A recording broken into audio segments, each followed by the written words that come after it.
샬롬, 우리 옆사람 같이 삽시다. 샬롬, 반갑습니다. 오늘 영상으로 드리는 우리 귀한 성도님들도 반갑습니다.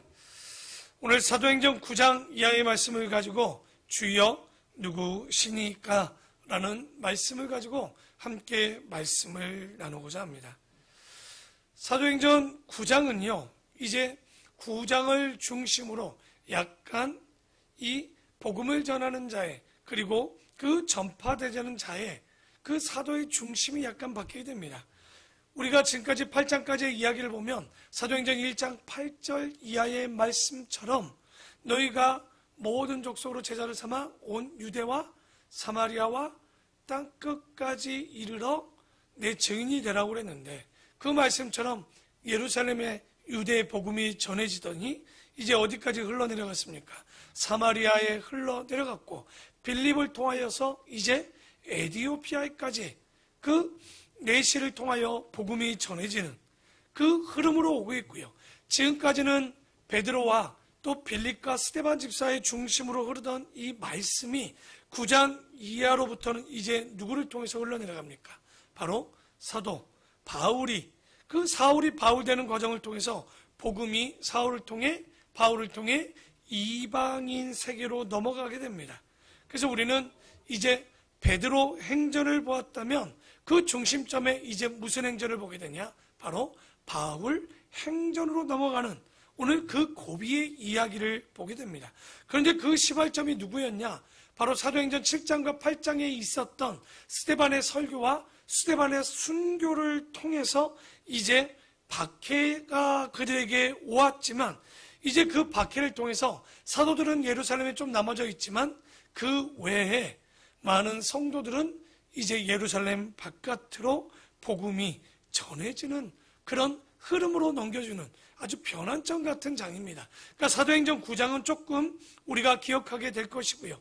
우리가 사도행전을 볼 때 그래서 9장부터는 8장 이하까지는 베드로 행전이고 9장 이하는 사도 바울 행전이고, 그리고 13장부터는 뭐가 보여질까요?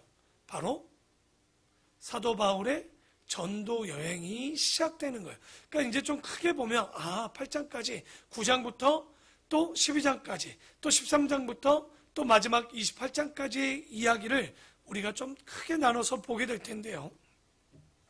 1절입니다. 1절에 보면 사울이 주의 제자들에 대하여 여전히 유협과 살기가 등등하여 대제사장에게 가서 다메섹 여러 회당에 가져갈 공문을 청하니 이는 만일 그 도를 따를 사람들을 만나면 남녀를 막론하고 결박하여 예루살렘으로 잡아오려 함이라.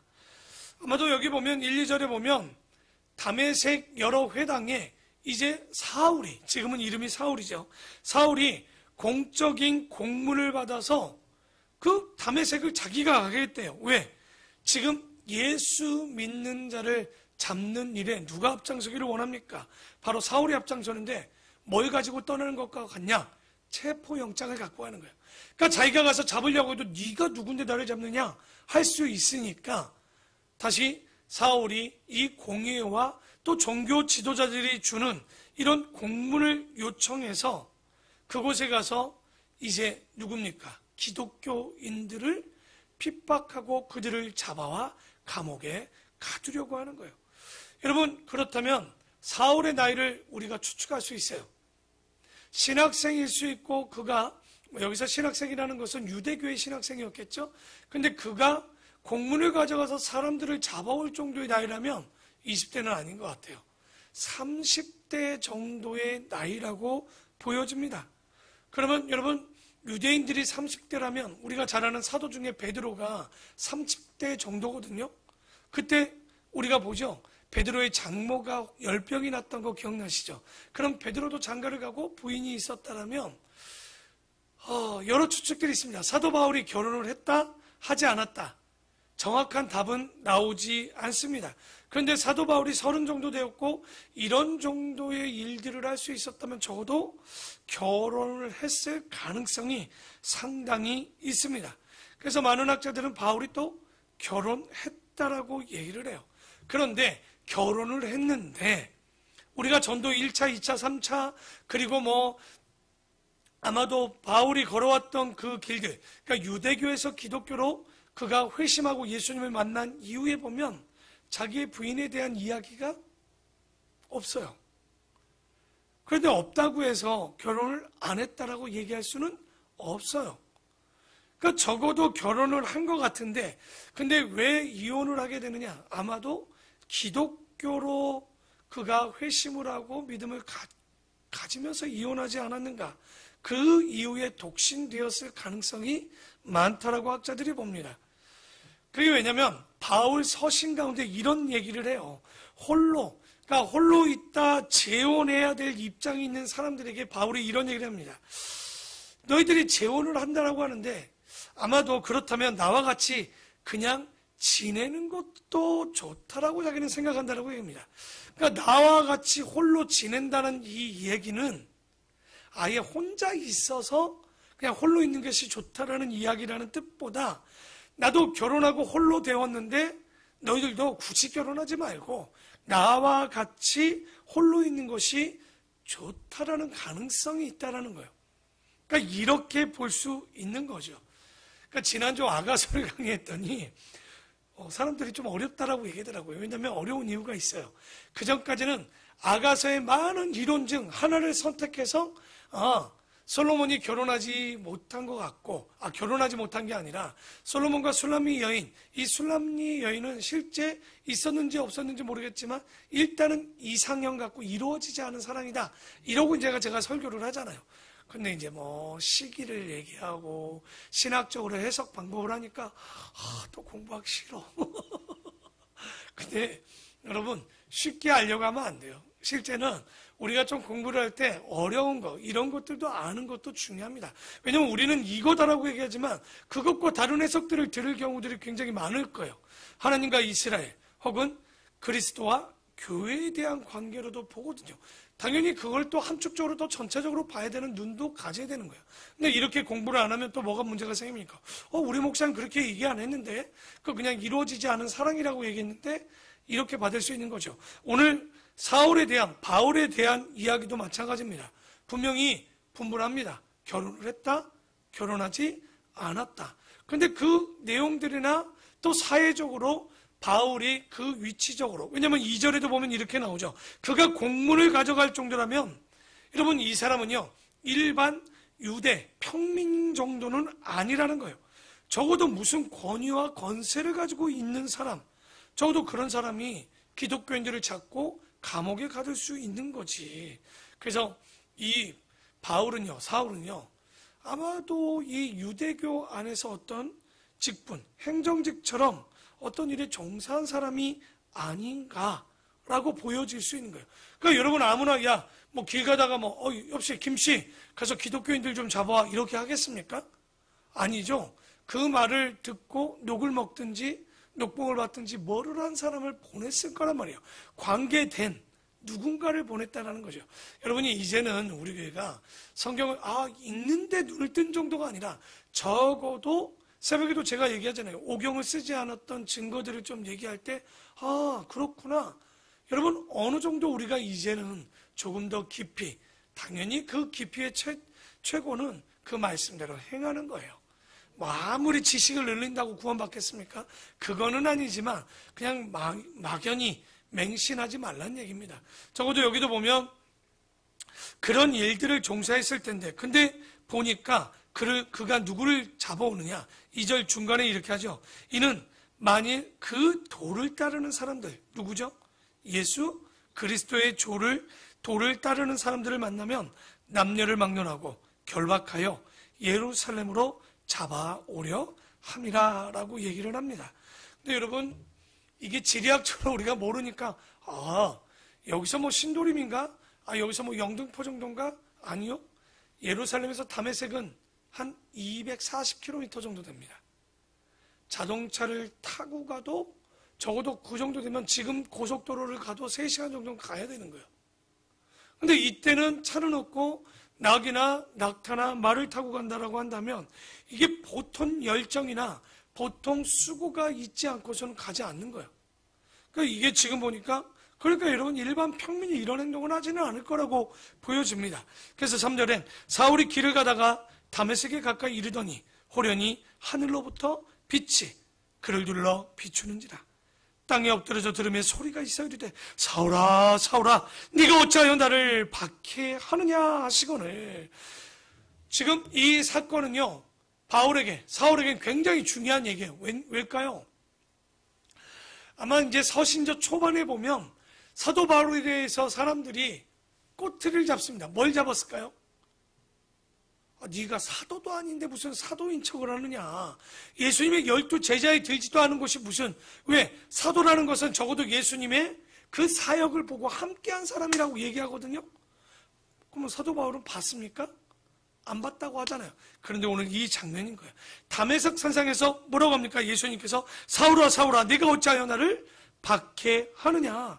내가 우리 주 예수를 이렇게 봤는데 왜 못 봤다라고 나에게 얘기하느냐. 그래서 사도권 얘기할 때 이 얘기를 가지고 하거든요. 그래서 지금도 보면 또 그 얘기에 사울아 사울아 네가 어찌하여 나를 박해하느냐. 사울은요 예수님을 박해한 적이 있어요 없어요?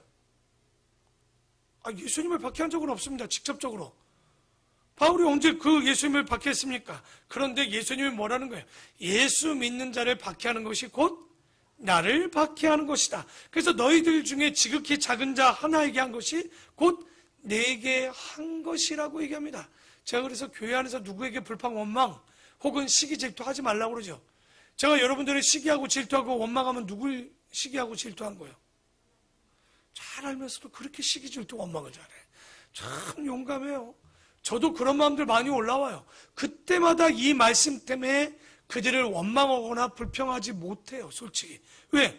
지금 이 말을 나도 들을 수 있잖아요. 규정아 네가 어찌하여 나를 핍박하느냐. 이렇게 얘기할 수 있죠. 그래서 예수 믿는 자가 따로지만 유기체적으로 보면 여러분 예수 그리스도는 교회의 머리고 우리는 그 지체란 말이에요. 우리는 다 한 몸을 이루고 있기 때문에 우리가 기도할 때 나 따로 예수 그리스도 따로가 아니잖아요. 항상 기도할 때 누구의 이름으로 기도합니까? 예수 그리스도의 이름으로 기도한다는 거. 그분이 나와 하나이기 때문에 정말 믿는 자를 핍박하는 건 곧 예수를 핍박하는 거고, 그를 미워하는 건 곧 예수를 미워하는 것과 같은 거예요. 그래서 우리가 절대 여러분 신앙생활 할 때 오늘 정말 우리가 주변에 하나님 사랑, 이웃 사랑은 그냥 그게 법규처럼 지어진 게 아니라 하나님의 사랑, 바로 그 사람들은 곧 뭡니까? 이 사람들이 곧 예수 그리스도의 사람이기 때문에 미워해서는 안 되는 거죠. 그래서 5절에 사울이 골 때립니다. 왜냐하면 질문이 웃겨요. 대답하되 주여 누구시니까? 이르시되 나는 네가 박해하는 예수라. 여러분 사울이 어떤 사람입니까? 학문적으로는요 지금 우리 같으면요 적어도 하버드대 나온 사람이에요. 그 굉장한 사람입니다. 굉장히 똑똑한 사람이에요. 신학, 하나님을 아는 학문을 배운 사람인데 그 문파 중에 그때 가말리엘 학파는요 아무나 못 들어갑니다. 그러니까 여기 우리 스데반 집사도 보통뿐이 아니고 이 사울도 보통이 아닌 거예요. 그런데 그 하나님을 배운 사람이에요. 하나님이 어떤 분인지를 율법을 수도 없이 배운 사람이야. 근데 지금 그의 질문이 뭐예요? 지금 주여 누구시니까? 여러분 최고로 잘 믿고 우리도 조심해야 돼요. 말씀을 많이 안다고 하지만 정작 알아야 될 것은 모르고 있는 거죠. 그런 사람들이 신약시대에 많이 있었죠. 누구죠? 여러분 이때 율법사 말고 성경을 많이 알고 지키는 사람이 누가 있었습니까? 바리새인들. 그들만큼 최고로 말씀을 아는 자들이 누가 있습니까? 그런데도 불구하고 그들을 보고 예수님은 뭐라고 해요? 이런 독사의 자식들아. 그러니까 우리가 이런 것들을 보면 행여 우리가 잘 믿는다라고 생각하는 이 교만들이 없어야 돼요. 우리도 주님을 안다고. 왜냐하면 여러분의 모습이나 제 모습 보면 잘 믿는 건 아닌 것 같죠? 잘 믿는다고 하면서 여러분의 입술이 믿는 만큼의 언어를 쓰고 있습니까? 행동을 쓰고 있습니까? 생각을 하고 있습니까? 맨날 하는 얘기는 뭐예요? 오늘도 목사님 무너졌어요. 언제까지 이 얘기를 맨날 하시겠냐는 얘기예요. 이제는 아니죠. 그게 왜냐면 우리 교회를 자랑하는 게 아니라 다른 교회는 저는 그럴 수 있다고 봐요. 저도 다른 교회에서 성도들이 하는 말들을 들어보고 말씀을 나누는 얘기를 들으면요 반 이상은요 정말 이거 저래 갖고 구원 받겠나 싶는, 그러니까 성경을 하나님을 아는 지식이 너무 낮은 거예요.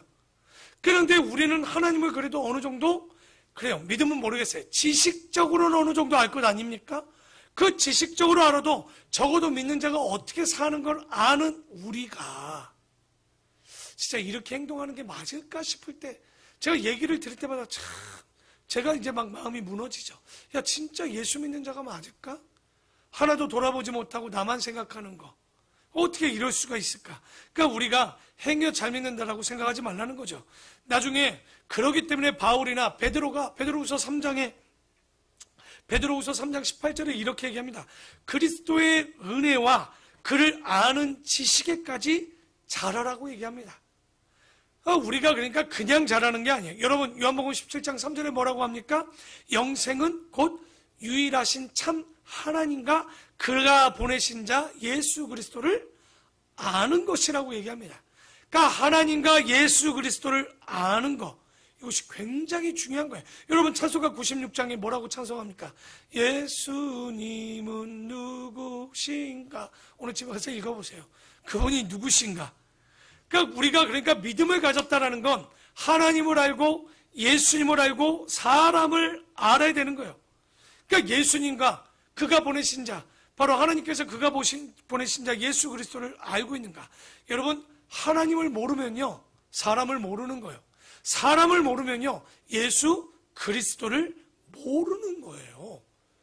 그러니까 우리가 착각하는 게 내가 하나님을 아는데 사람은 잘 모르겠대. 여러분 거짓말입니다. 하나님을 알면 사람을 알죠. 왜? 그 사람을 누가 만들었기 때문에 하나님의 형상 따라 만들었던 거예요. 그러니까 사람을 안다는 건 우리가 하나님을 아는 것이고 예수 그리스도. 왜? 그 예수 그리스도가 누가 되어서 오셨습니까? 참 사람이 되어서 우리에게 오셨기 때문에 참 사람이 어떤 모습인지를 그대로 보여주고 있는 거예요. 우리가 이런 것들, 그래서 인간이 물을 수 있는 최고의 질문이 뭘까요? 오늘 그 두 가지 질문에 대해서 얘기할 거예요. 첫 번째 질문, 예수 그리스도가 누구이십니까? 오늘 사울이 다메섹 성상에서 예수님을 만나면서 뭐라고 합니까? 주여 누구시니까? 간단하지만 이거를 아느냐 모르느냐? 하늘과 땅이요 천국과 지옥의 차이인 거예요. 여러분 사람들이요 교회 다니면서 하나님이 누군지 몰라요. 진짜로. 그러니까 이번 주 아가서 중에 사랑학을 좀 지금 제가 다시 한번 점검하고 준비를 하고 있는데 우리가 하나님을 모르는 거예요. 하나님을 모르니까 사랑도 몰라요. 왜? 요한일서에 뭐라고 합니까? 하나님은 사랑이시라 해놓고 사랑을 몰라요. 이 시대에 가정이 파괴되고 교회가 파괴되고 인간관계가 파괴되는 이유가 뭡니까? 사랑을 몰라요. 근데 안 돼요. 그러니까 참 미칠 일이죠. 아는 사람들이 그렇게 사는 게 맞을까요? 저는 우리 교인들 죄송합니다. 우리 교인들 봐도 사랑 몰라요. 그러면 누구를 모르는 겁니까? 하나님을 모르는 거예요. 오늘 여기도 보면 정말 우리가 하나님이 누구십니까? 예수 그리스도가 누구십니까? 여러분 예수님께서 3년 동안 제자들을 가르치시고 가이사라 빌립보에 가서 그들에게 졸업시험을 보죠. 뭐라고 묻습니까? 너희들은 나를 누구라 하느냐라고 묻죠. 그게 영어로 하면 뭐예요? Who am I? 나는 누구냐? 너희들이 나를 누구를 보냐? 근데 지금 놀라운 건요. 사울이 어떤 사람입니까? 학문적으로는 최고의 학문, 가말리엘 학파, 하나님에 대해서는 누구보다 잘 아는 사람이 뭐라고 묻는 거예요? Who are you, Lord? 라고 묻는 거예요. 주여, 누구시니까? 라고 묻는 거예요. 그런데 일생일대의 질문 가운데 반드시 한 번은 여러분도 물으셔야 돼요. 그리고 그 물음에 답하실 줄 알아야 되는 거예요.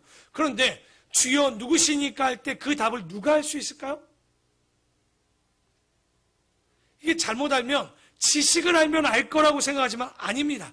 우리가 결국은 이 땅을 살아가다 내가 죄인인 것을 깨닫고 거듭나서 성령을 통해서 그 중생의 체험을 통해서 그제서야 진짜 주님이 우리가 안다라는 그 안다라는 것은 믿고 행할 때 그분을 알 수 있는 거지 지식적으로 아는 지식을 아는 걸 얘기하잖아요. 여러분 우리가 주님이 우리를 위해 십자가에 돌아가신 건 몰라요? 알잖아요. 그런데 진짜 여러분 아십니까? 그러면 모르잖아요. 왜냐면 그분이 진짜 나를 돌아가신 걸 내가 믿나? 믿어지는가? 안 믿어진다면 여러분은 아는 것이 아닌 거예요. 그러니까 우리가 이 말씀에 보면 예수님을 아는 지식은 절대 지식을 통해서만이 되지 않아요. 성령의 역사하심을 통해서, 중생을 통해서, 거듭난 물세례의 씻음을 통해서, 더다가 성령의 충만함을 통해서 고백되어 져야 되는 거예요. 여러분, 성령 충만하라고 그랬죠? 우리가 삶의 신앙의 본질을 알려면 성령이 충만해야 돼요. 그것으로 돌아가지 않으면 절대 신앙은 변하지 않습니다. 신앙생활 30년, 40년, 50년 했는데 옛날하고 똑같아. 제가 알지 못해서 몰라서. 이거는 절대 겸손이 아닙니다. 그거 교만이에요. 30년 동안 하나님을 아는데 모른다는 게 그게 정말 겸손입니까, 여러분? 적어도 잘은 모르지만 알아가고 있습니다. 내가 그분을 더 알기를 원합니다라고 고백을 해야지. 제가 잘 몰라서, 공부를 안 해서. 애들 보고 여러분, 애들이 엄마 죄송해요. 제가 오늘 공부를 못해서 잘 몰라요. 그건 유치원 때는 돼. 초등학교 때도 돼. 근데 중학교, 고등학교, 대학생 나이 다 먹어갖고 모른다라고 하면 그게 뭐라고 하실 겁니까? 그래, 그럴 수도 있지. 정말 그게 그럴 수 있습니까? 그러니까 진짜 우리가 성령의 채찍도 필요하겠죠. 그래서 우리가 항상 신앙에 보면 주님께서 채찍으로 우리를 때리기도 하시는 거예요. 그래서 여기 보면 그런데도 불구하고 사람들은 얘기합니다. 뭐라고? 잘 보면 예수님이 누구냐고 물으면 뭐라고 해요? 그냥 인간 예수, 윤리 도덕적으로 성인 이렇게 얘기하는 사람들이 있지만 절대적으로 주님은 그런 일반적인 사람이 아닙니다. 예수님은 하나님의 아들이요 곧 하나님이십니다. 여러분, 이건 귀에 박히도록, 진짜 귀에 피가 나도록 듣고 그것이 내 마음에, 저는 맨날 강단에 올라올 때 그런 생각들 되게 치사하지만 막 이렇게 몇 명 안 앉아있고 듣는 사람도 몇 없는 거 생각할 때마다 고민해. 막 진짜 많이 갈등합니다. 그러니까 그러면서 또 회개해요. 그렇지, 내가 설교를 더 많이 준비해서 들었을 때 사람들이 회복되어져야 되는데, 근데 그 이전에 왜 그러냐면 이 말씀이 진짜 생명되어졌으면 좋겠다라는 욕심이 나는 거예요. 이 말씀을 듣는 사람들이 이 말씀을 듣고자 삶의 우선순위가, 생명의 우선순위가, 사고의 우선순위가 되어야 될 텐데, 그러니까 저도 식어지고 여러분도 식어지고 있을지도 몰라요. 그래서 여러분, 저는 한 2주간 계속 결단이 그거예요. 하나님, 내 기도할 때 집중하게 해달라고. 내가 이 기도를 할 때, 그래서 여러분, 요즘 새벽 예배에 이렇게 기도해요. 한 곡당, 한 가정이나 기도 제목 하나씩 해요. 1, 2, 3, 4절 하잖아. 그러니까 왜냐면, 자꾸만 잡생각이 들어오나, 딴 기도 제목이 막 들어오니까, 하나씩 5분씩은 기도하는 거예요. 한 기도 제목을 가지고. 그래 보니까 8개 해봐야 40분밖에 안 돼. 그러니까 별로 왜냐면 교회 여러분 10가정밖에 없겠어요? 한 가정을 기도해도 저는 그게 다 할 수도 없더라고. 그러니까 기도 시간이 확확 가더라고. 옛날에는 이 기도도 하는 것 같고 저 기도도 하는 것 같고 막 되게 많이 하는 줄 아는데 알고 보면 또 몇 분 안 지났어, 오히려. 근데 오히려 찬양 한 곡에 내가 기도를 집중하고 그냥 한 가정씩. 목사님들 이러고 앉았습니다, 여러분. 그게 왜냐면 사단은 자꾸만 기도하지 못하고 집중하지 못하게 하니까. 그래서 여러분, 이런 마음으로 우리가 그 하나님이 누군지, 그럴 때 응답이 일어나고, 그럴 때 더 많은 변화가 일어나고, 그럴 때 내가 변화되는 역사가 일어나는 거죠. 그래서 여기 주님 누구십니까? 라고 물을 때 아마도 사울은요 엉겁결에 질문을 했어요. 그러나 똑똑하긴 똑똑해. 엉겁결에 질문했지만 그래도 꼭 해야 되는, 사람이라면 적어도 2가지 질문 중에 하나가 뭡니까? 주여 누구십니까? 여러분 물어봐야 될 거 아닙니까? 우리 민경이에게 주님은 누구십니까? 민경이의 예수님은 누구예요? 또 그렇게 문구미 권사님의 예수님? 이럴 수 있다는 얘기예요. 신앙생활하는데 내 어머니의 예수님을 만나고 내 아버지의 예수님을 만나면 이제는 안 되는 거예요. 나에게 그 예수가 누구냐는 거예요. 그래요. 그래서 예전엔 저는 사랑의 주님이라고 얘기했어요. 나 같은 죄인을 사랑하는 것 같으니까. 그런데 어쩔 때는 또 지나가니까 나를 구원하시는 주님이셔. 또 어쩔 땐 나를 치유하시는 주님이셔. 여러분에게 그 주님은 여러 모양으로 계속적으로 바뀌되 결국은 그 하나님을 만나고 온전한 주님을 만나봐야 되죠. 그리고 2번째는 뭘 물어볼까요? 사람이 꼭 살면서 2가지 질문을 해요. 주님 누구십니까? 2번째는 그렇다면 주님, 내가 무엇을 해야 됩니까? 내가 하나님의 자녀가 됐다면 적어도 그 자녀가 뭐하고 살아야 되는지 물어야 되지. 와, 나 하나님의 자녀다. 그거 지 하고 싶은 대로 다 살아. 그게 하나님의 자녀일까요? 적어도 그 이름에 욕되지 않게 그 부모가 즐거워하는 것이 무엇인 줄 알아야 되는 것 아닙니까? 그러니까 두 번째 질문이 적어도 내가 무엇을 해야 됩니까? 이게 신학적으로 보면 두 가지예요. 첫 번째 질문, 주여 누구십니까? 이게 기독론이에요. 그리스도론, 그리스도가 도대체 누구시냐라는 질문. 그러면 내가 무엇을 해야 됩니까? 라면 이것은 신학적으로 보면 실천신학이에요. 내가 이제 어떻게 믿는 자가 어떻게 살아내야 되는지. 그러니까 예수님이 누구신지를 바르게 알고 바르게 알면 당연히 내가 어떻게 살아야 되는지를 깨닫게 되는 거예요. 그러니 질문이 첫 번째 게 잘못되니까 두 번째 답도 못하는 거예요. 우리가 분명하게 이 바울 서신을 통해서 여러분 봤잖아요. 베드로가 주여 누구시니까 했을 때 뭐라고 그 질문에 너희들은 나는 누구라 했을 때 뭐라고 대답했습니까? 주는 그리스도시요 살아계신 하나님의 아들. 그런데 그 다음에 도마가 뭐라고 합니까? 나의 주, 나의 하나님. 그러자 베드로가 주님의 승천 이후에 그의 삶의 행동을 8장까지 아니 6장 이하의 5장까지 보면 어떻게 변했던가요? 그는 달라졌어요. 주님이 누구신 줄 아니까 어디 가서 나에게 본 것을 나는 전하지 않을 수 없다. 보고 들은 것을 베드로가 이런 분이었습니까? 그를 책찍질한다고요? 예수님이 십자가에 돌아가시는 걸 두려워서 먼 밭에서 제자 아닌 척하고 앉았던 그가 주님이 누구인지 깨닫게 되자 어떻게 변합니까? 그 채찍을 때릴지라도 그것에 내가 맞을지라도 당연히 믿는 자는 핍박이 있다라고 뒤에 보면 베드로가 고백을 해요. 왜 이렇게 변할 수 있었을까요? 주님이 누군 줄 아셨다라는 거예요. 지금 여러분 신앙 가운데 자꾸만 내가 뭘 하는지도 뭐라고 내가 뭘 해야 될지 모르겠대. 간단하죠? 답이 나왔습니다. 뭘 모르기 때문에 그런 거예요. 주님이 어떤 분이신 줄 안다면 그 하나님이 살아가시고 예수 그리스도가 이 땅에 살아가신 길을 보면요. 진짜 신앙은요. 10가지에서 한 가지 길로 달라집니다. 딱 한 가지로 간단해져요. 진짜 예수 천당 불신 지옥이고요. 내 삶은 예수님이라면 어떡하실까? 질문하세요. 내가 오늘 예배를 드리는 게 맞는가 마는가? 내가 기도를 해야 되는가 마는가? 전도를 해야 되는가 말아야 되는가? 내가 오늘 무엇을 해야 되는가 한번 물어보시라는 얘기예요. 내가 부모를 속여야 되는 것과 말아야 되는 것과 내가 지금은 이 하는 행동을 해야 되는가 말아야 되는가? 여러분 굉장히 단순해질걸요? 그런데 여러분이 어떤 능력이냐? 눈을 살짝 가려요. 안 보이는 척해요. 안 보인다고. 잘 모른다고. 잘 몰랐다고. 우리 애들 꼭 혼내면 하는 얘기죠. 잘 몰랐어요. 깜빡했대요. 정말 애들이 깜빡했을까요? 절대. 왜냐하면 왜 깜빡 안 했는지 알아볼까요? 자기들이 하고 싶은 건 일주일이고 한 달 되고 잊지 않아요. 여러분 유치부 아이들하고 약속을 한 주 전에 해보잖아요. 다음 주에 와서 하나도 까먹지 않아요. 지난주에 사주시기로 하신 그거 사주실 거죠? 애들이 머리가 나쁘지 않죠. 근데 우리 어른들은 더 좋잖아요. 근데 우리 어른들에게 묻습니다. 지난주 설교가 뭐냐고요? 기억이 안 난대요. 왜 그럴까요?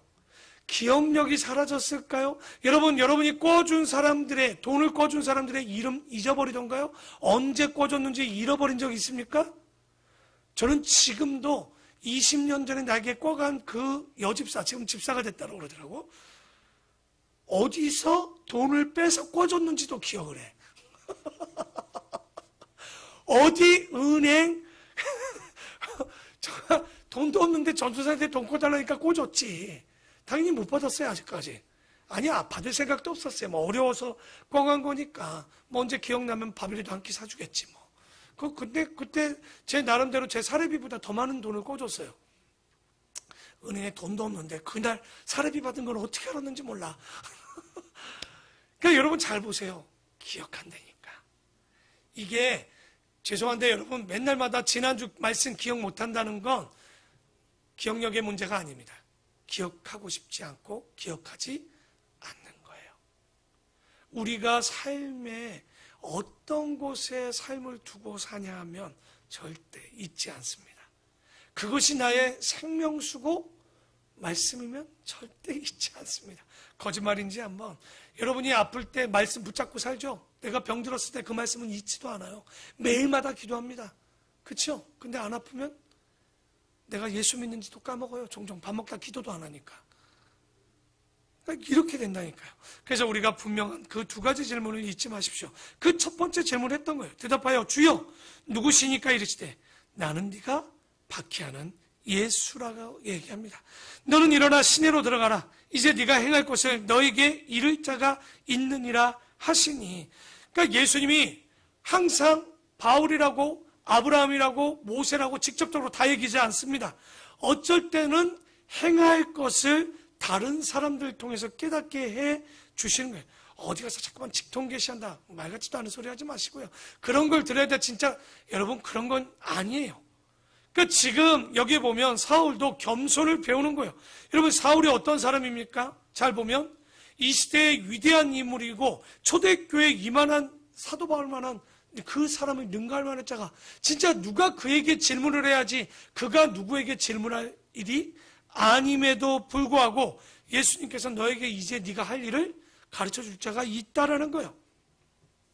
그런데 그것을 가르쳐주는 자가 누구냐?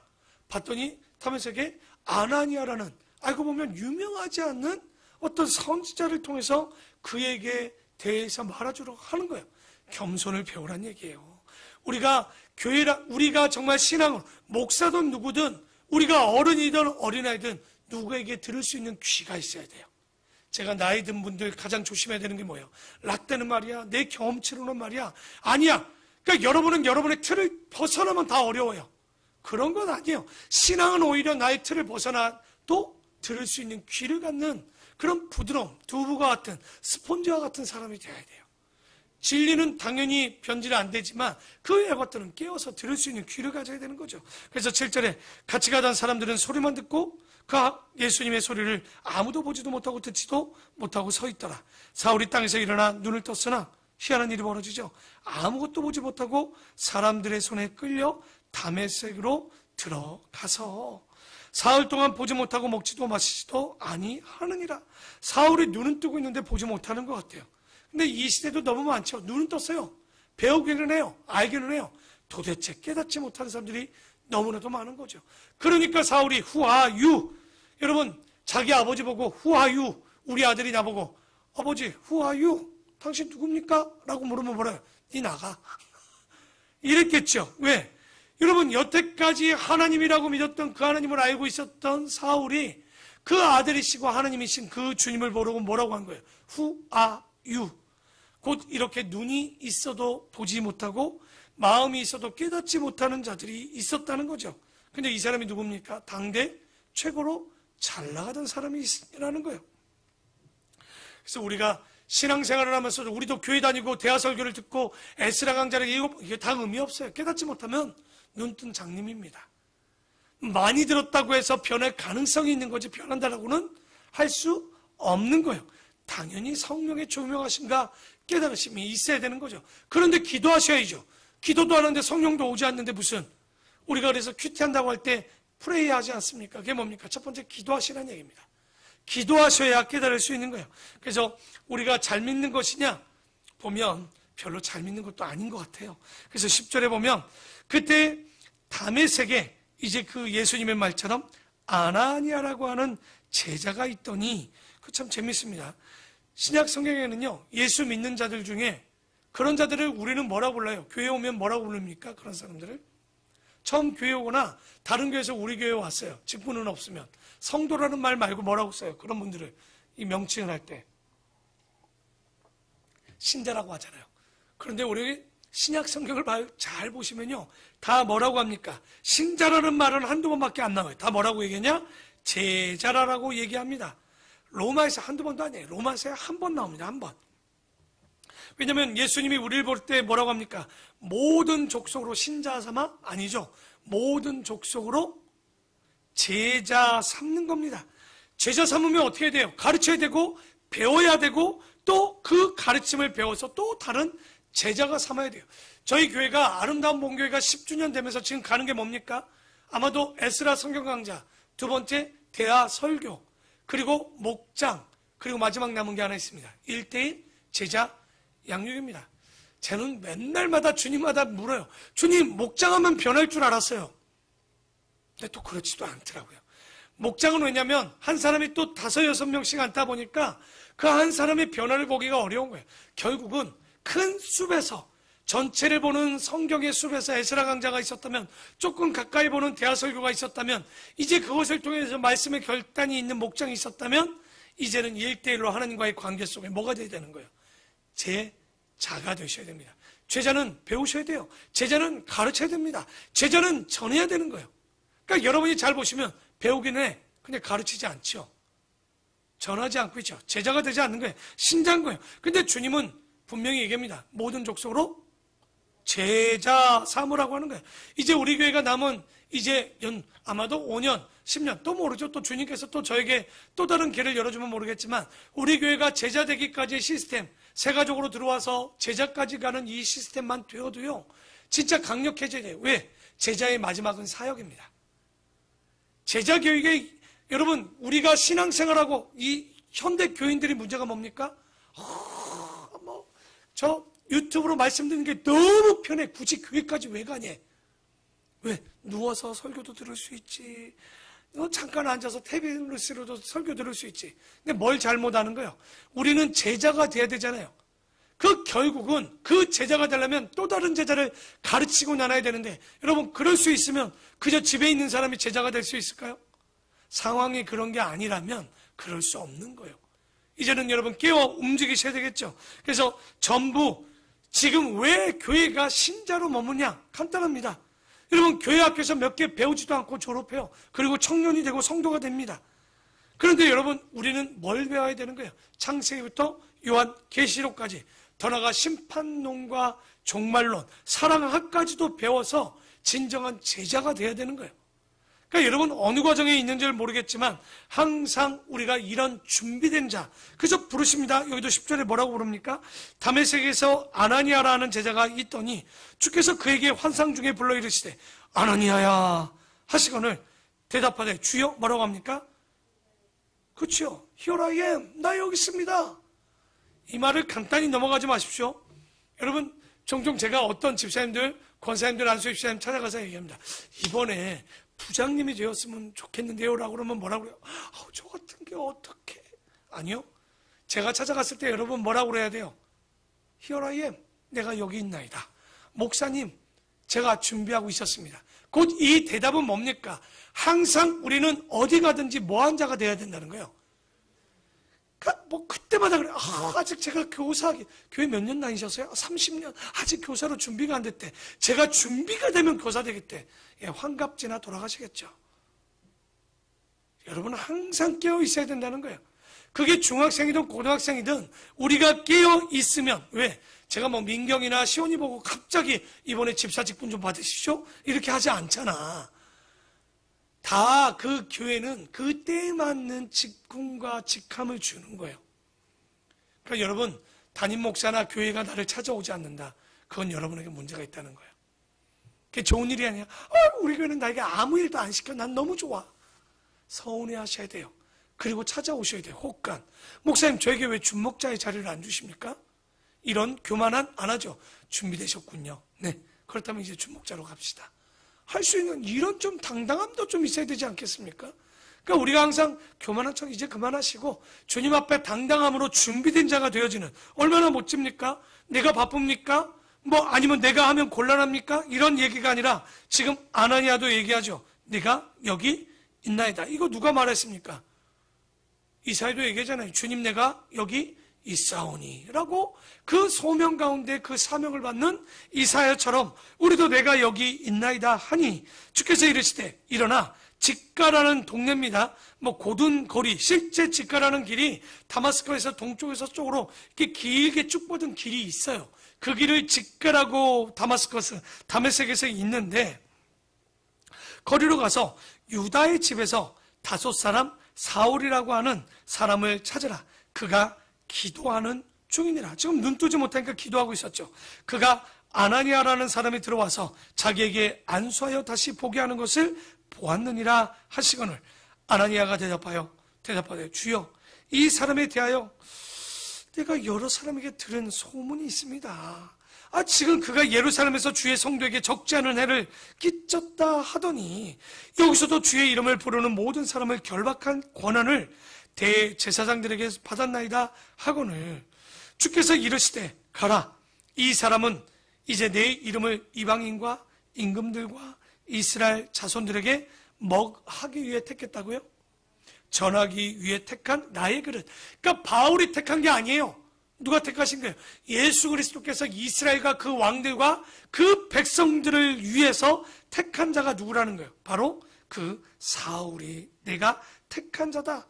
그리고 그가 이제 내 이름, 예수 그리스도의 이름을 위하여 얼마나 고난을 받아야 할 것을 내가 그에게, 이제 바울이 내 이름 때문에 고난받게 되는 것을 보게 될 거야.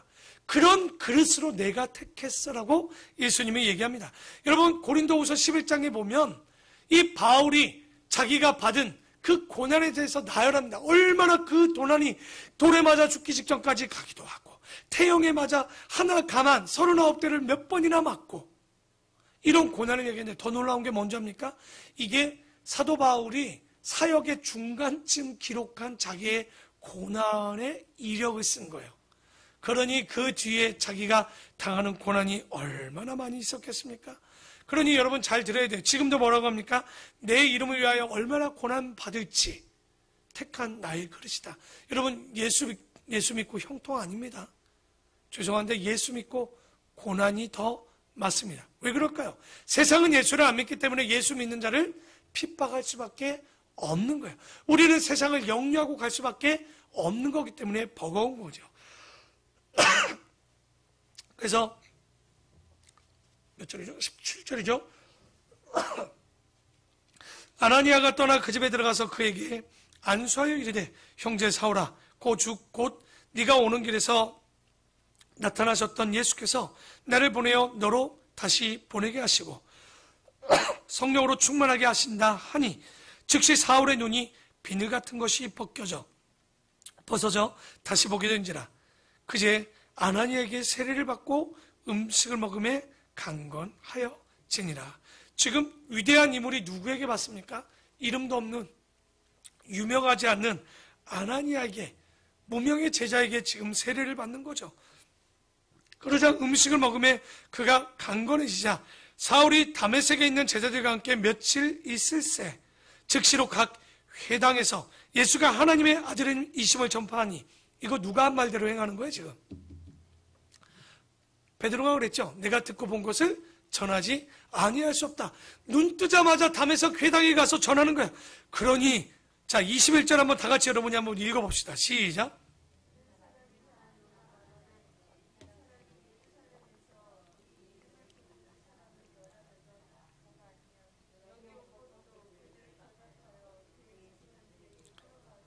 그렇죠.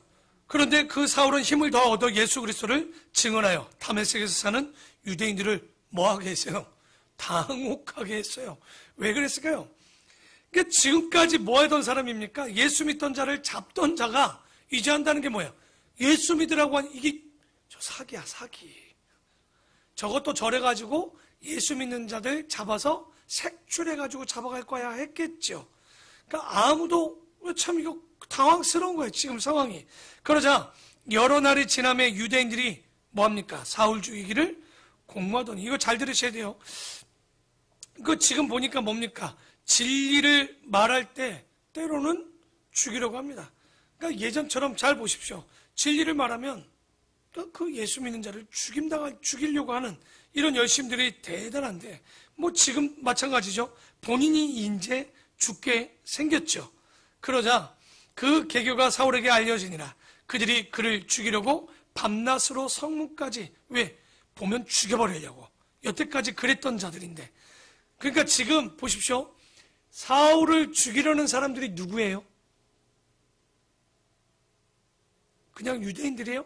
자, 종교적으로 유대교인들이에요? 기독교인들이에요? 유대교인들이 아니에요. 기독교인들이 죽이려고 하는 거예요, 지금.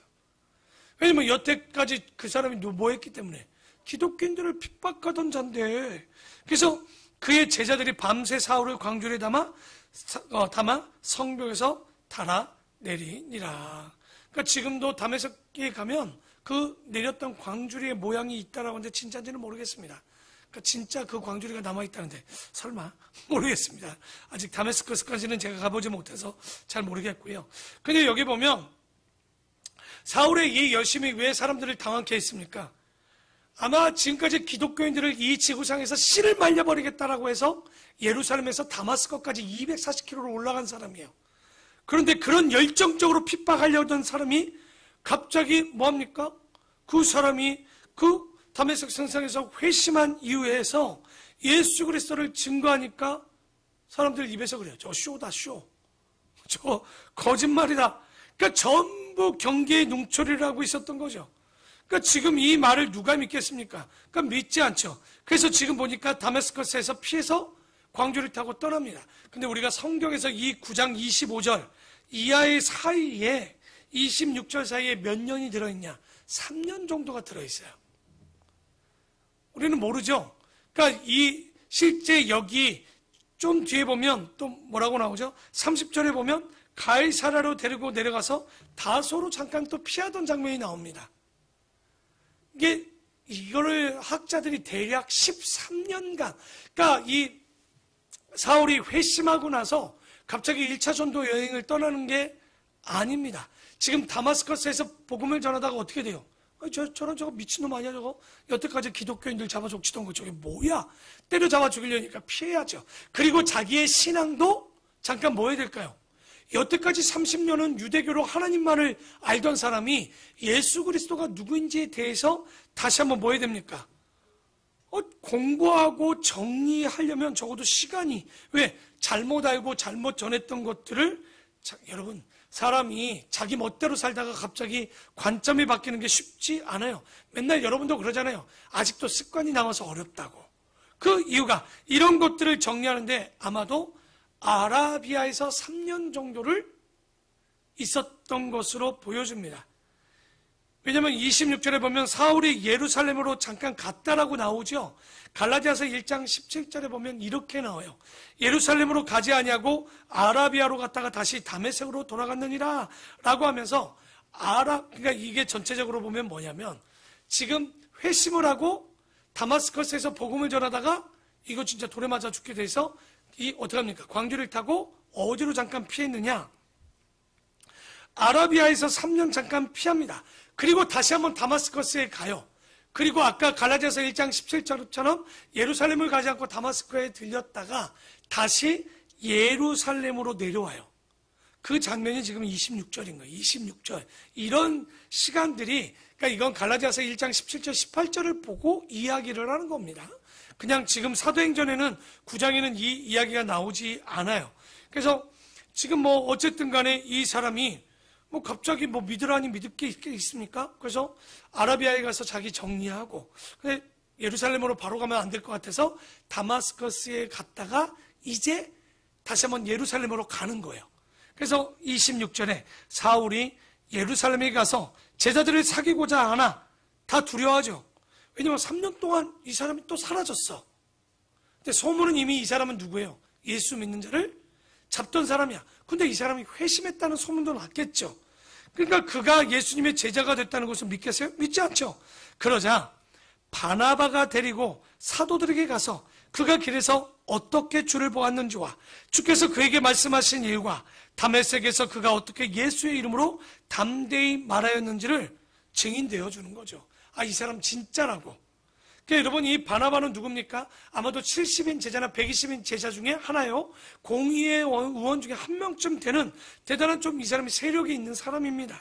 그러니까 이 사람이 저라면 그런 거 있잖아요. 제가 막 이렇게 얘기해도 좀 큰 교회 목사님이 이 사람 믿을만, 황 목사 믿을만해. 그러면 여태 안 믿던 목사님들이 뭐라 그래요? 황 목사 괜찮아요? 그럼 제가 한번 따라 보겠습니다. 이렇게 하겠죠. 그러니까 이런 것처럼 바나바의 역할이 지금 예루살렘에 왔지만 아무도 그 사람을 믿어주지 않아요. 그러니까 바나바가 그 사람의 신앙을 추천을 하는 거예요. 이거 진짜다. 그러니까 여러분, 바나바. 원래 그의 본명은 뭐예요? 벌써 까먹었나? 내가 지난번에 설교할 때 얘기했는데. 바나바의 본명은 뭐예요?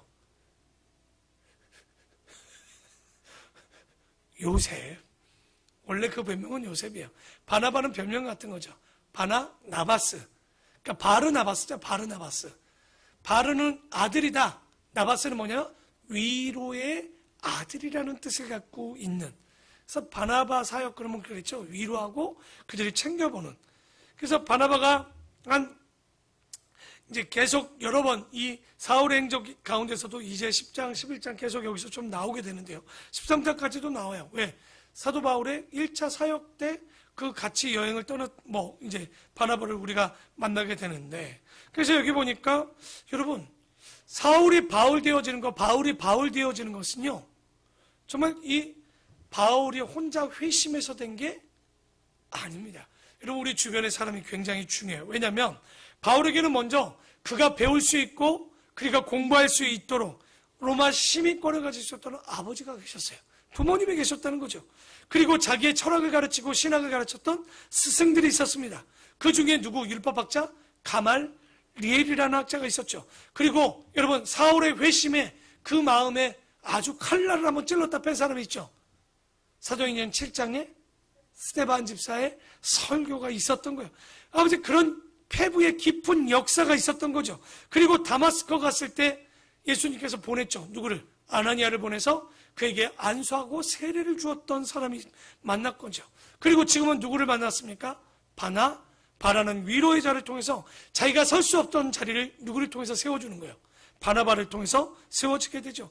그리고 1차 전도 아마 1차 때 만났겠죠. 누구를 만납니까? 누가를 만나게 되죠. 그리고 자기의 자식 같은 친구 같은 디모데 같은 사역자를 만나고, 자기의 오른팔이요 왼팔이었던 디도를 만나면서 더 힘을 얻게 됩니다. 그리고 항상 심부른 것 같은 두기고라는 사람이 바울의 옆에 있었어요. 그리고 어려울 때 찾아와서 항상 위로하고 힘을 주는 오네시모 같은 바울 옆에는 이런 친근한 자들이 있죠. 그리고 진짜 사역자, 대단한 글로벌한 사역자가 하나 있었습니다. 브리스길라와 아굴라라는 귀한 동역자를 주었다는 거예요. 여러분, 바울이 아무리 잘해도 혼자 잘한 게 아니에요. 그 옆에는 누가 있었던 거예요? 많은 사람들이 있었던 거예요. 황규정 목사가 아름다운 본교를 못 세워요. 바로 옆에 어떤 권사님, 집사님, 목자, 준목자, 혹은 부장님, 교사, 간사, 혹은 우리 학생들, 청년들. 제가 종종 생각해 보면 여러분이 돕지 않으면 교회는 온전히 돌아갈 수 없는 거예요. 그래서 우리 주변에 누가 있느냐? 그냥 사람들은 꼭 이렇게 얘기해요. 누구 탓합니다. 저 집사가, 저 권사가, 혹은 누가. 아니요. 내가 어떤 사람인가를 점검하십시오.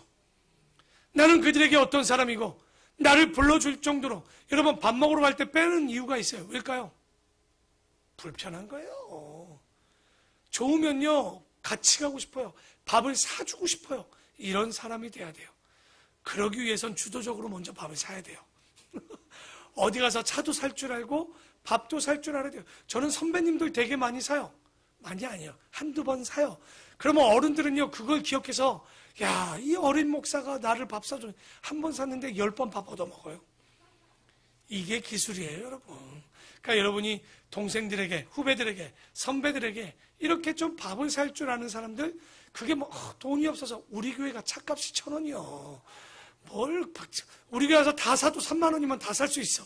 그러니까 이런 것들을 좀 이용해서 좀 한턱씩 내시고 한번 이렇게 그들에게 이야기하는 것들도 얼마나 좋은가. 왜? 주변에 내가 좋은 사람이 돼야 된다는 거죠.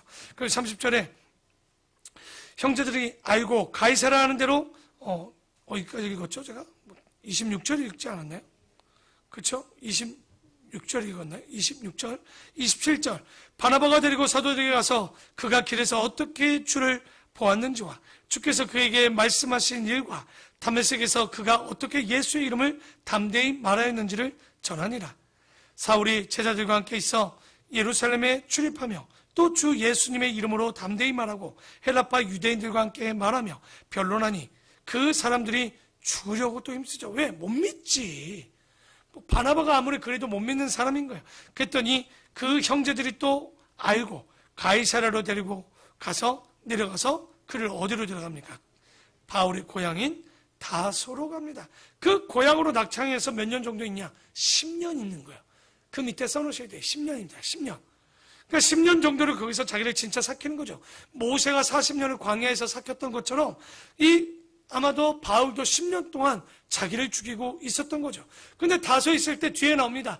안디옥에서 사역하는데 기독교가 폭발적으로 그 이방교회 안디옥 교회에 있다 보니까 바나바가 그곳에 있다 누구를 찾으러 갑니까? 다소에 가서 바울을 데려와서 같이 사역을 하는 이런 시도를 했던 것을 우리가 보게 됩니다. 그래서 31절에 그리하여 온 유대와 갈릴리와 사마리아 교회가 평안하여 든든히 서가고 주를 경외함과 성령의 위로로 진행하여 수가 더 많아지니라.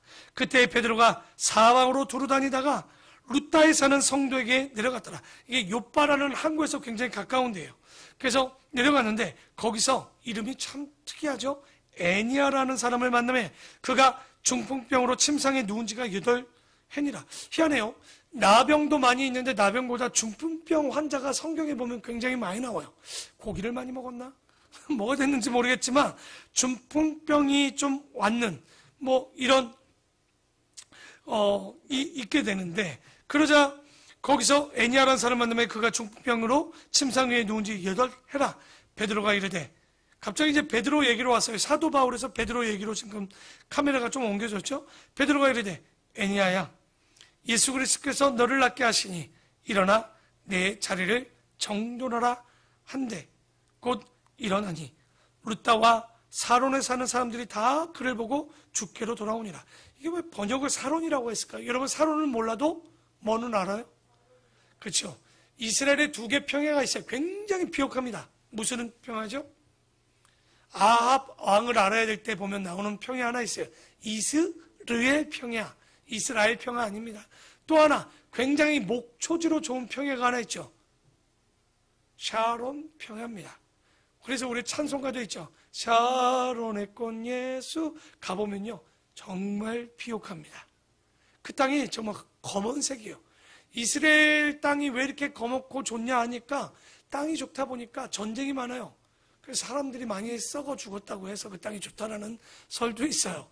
그만큼 땅이 아주 비옥한 땅인데, 그자 36절에 요빠에 다비다라고 하는 제자가 있으니 그 이름을 번역하면 돌아가라. 뭘 번역해서 똑같네. 여러분, 다비다를 번역했더니 돌아가래. 다비다는 히브리어, 도로가는 헬라어. 도로가가 무슨 뜻이냐면 그 이름의 뜻을 보면 뭐라고 되어 있냐면 아름다운 눈을 가진, 어떤 눈을 가졌냐? 그 눈이 바로 영양, 우리 같으면 사슴의 눈망울 같다 라고 하는 여인의 이름을 가진 여인이 있죠. 도로가라는 여인. 우리는 다비다보다 도로가로 많이 알고 있을 겁니다. 그 도로가가 선행과 구제하는 일이 심히 많더니 그때 병들어 죽음에 시체를 씻어 타락에 누이니라. 그러니까 루따가 요빠에서 가까운지라. 아까 루따에 누가 있었죠? 베드로가 있었잖아요. 그러니까 요빠에 가까운지라. 제자들이 베드로가 거기 있음을 듣고 두 사람을 보내요. 한 18km 정도 됩니다. 보내어 지체 말고 와 달라고 간청하여 베드로가 일어나 그들과 함께 가서 이르매 그들이 데리고 다락방에 올라가니 모든 과부가 베드로의 곁에 서서 울며 도로가가 그들과 함께 있을 때 지은 속옷과 겉옷을 다 내보이거늘. 왜 보여줬을까요? 이건 도로가의 속옷과 겉옷이 아니에요.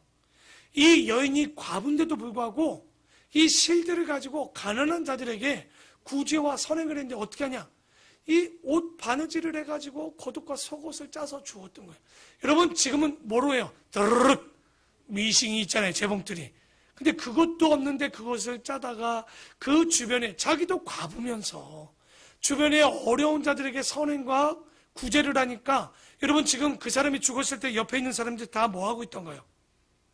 슬피 울고 있죠. 얼마나 사랑과 인정이 많았던 이 여인이었던지 그것을 베드로에게 이런 여인입니다 라고 했더니 베드로가 사람을 다 내보내고 무릎을 꿇고 기도하고 돌이켜 시체를 향하여 이르되 다비다야 일어나라 하니 그가 눈을 떠 베드로를 보고 일어나 앉는지라. 깜짝 놀랐겠죠.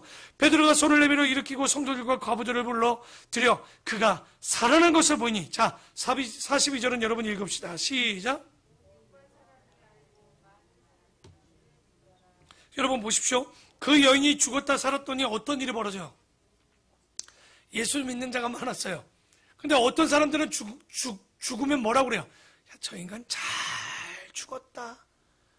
여러분, 이 땅에 우리가 어떻게 살아야 되는지를 이 다비다를 통해서 우리가 배우게 되는 거예요. 여러분, 죽음을 준비하는 거예요. 우리는 항상 사는 거라고 생각하지만 우리는 오히려 웰 다행입니다. 잘 죽어야 돼요. 믿는 자가 언제 죽을지를 모르니까 잘 죽어야 돼요. 내 삶을 항상 정돈하고 다음에 잘 믿어야지 그런 것도 없어요.